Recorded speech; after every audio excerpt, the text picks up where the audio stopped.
No sistema educacional brasileiro, observamos uma escola que se volta contra o povo, visto que a relação entre origem social e fracasso é evidente.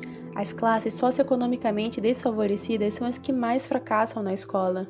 Não poderia ser diferente, pois o aluno proveniente das classes dominadas encontra na escola padrões culturais que não são os seus e que são apresentados como certos, enquanto os seus padrões são ignorados ou desprezados como errados. Os testes e provas a que é submetido são culturalmente preconceituosos, construídos a partir de pressupostos etnocêntricos que supõem familiaridade com conceitos e informações próprios do universo cultural das classes dominantes. A história prova que a padronização da língua desenvolve entre os falantes uma consciência conectada a uma única forma de língua correta e legítima, mesmo estando eles cientes das variedades. Existem hoje estudos e pesquisas que, ao explicar a língua padrão a partir de sua constituição social, classista e ideológica, desmistificam o mito da unidade linguística, mas há nitidamente uma forte adesão à ideologia da língua padrão. Isso se materializa numa firme crença na correção e na normatização, o que gera hostilidade e preconceito em relação às variedades linguísticas, apesar dos esforços de especialistas e órgãos oficiais para reverter esse quadro. Porém, vale frisar que a cultura consagrada e transmitida pela instituição escolar não seria superior a nenhuma outra.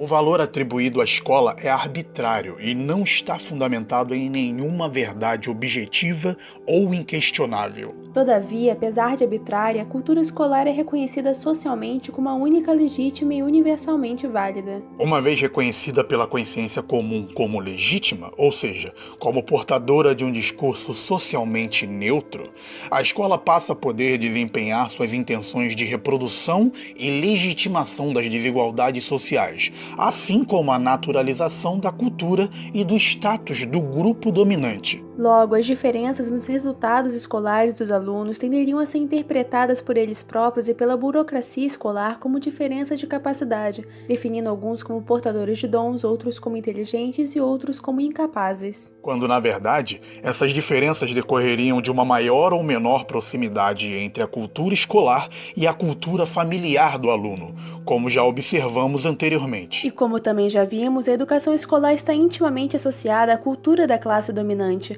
uma vez que a escola valoriza um modo de relação com o saber e com a cultura que apenas os filhos das classes dominantes, dado o seu processo de socialização familiar, poderiam ostentar. Valorizar-se-ia uma desenvoltura intelectual, uma elegância verbal, uma familiaridade com a língua e com a cultura legítima que, por definição, não poderiam ser adquiridos completamente pela aprendizagem escolar. Ao mesmo tempo, no entanto, nega-se que essas habilidades sejam frutos da socialização diferenciada vivida pelos alunos e supõe-se que elas sejam produtos de uma inteligência ou talento naturais. A escola dissimuladamente valoriza e exige dos alunos determinadas qualidades que são desigualmente distribuídas entre as classes sociais, notadamente o capital cultural e uma certa naturalidade no trato com a cultura e o saber que apenas aqueles que foram desde a infância socializados na cultura legítima podem ter. Nesse caso, a responsabilidade pelo fracasso escolar dos alunos provenientes das camadas populares é da própria escola, que trata de forma discriminativa a diversidade cultural, transformando diferenças em deficiências.